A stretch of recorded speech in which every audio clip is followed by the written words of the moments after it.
echo all the thanks and good wishes to everyone that's kept us safe this year. But I'm increasingly concerned about the leader's definition and understanding of the parliamentary sovereignty that he's campaigned for so long. He knows, first of all, that if a motion like the virtual one gets talked out in this House, that means the House wants more time to discuss it, and as leader, he should be providing that time.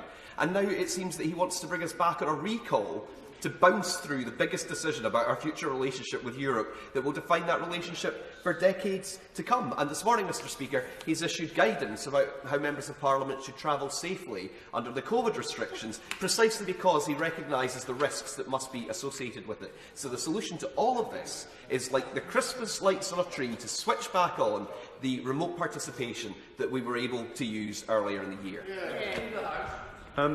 Mr Speaker, the honourable gentleman asks for things to be switched back on, but we have to be here to do our job properly. And it seems to me that under any definition of parliamentary sovereignty is not when members of his flock wander up to the table, lift up the mace, prance about the chamber with it because they're a bit crotchety. It's one of the most ridiculous sights seen in this House in recent years. And I thought, Mr Speaker, on behalf of the SNP, the honourable gentleman, who is a fine parliamentarian, was going to stand up and apologise for that really silly, childish, babyish display yesterday, and rather than complain that we're going to have to do our job and to do our duty and to come in and vote on important matters of public business. UNICEF, the UN agency responsible for providing humanitarian aid to children, is having to feed working-class kids in the UK.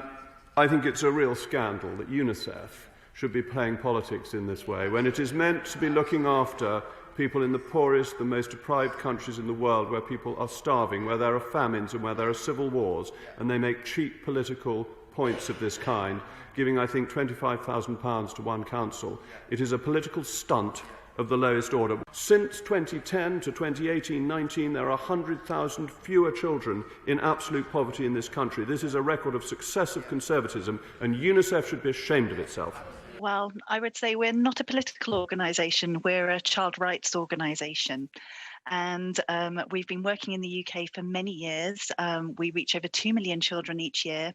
And right now, in response to this global pandemic, which is probably the single biggest crisis we've faced as a country since World War II, we wanted to take this opportunity to step up and support children and families that are most in need at this time.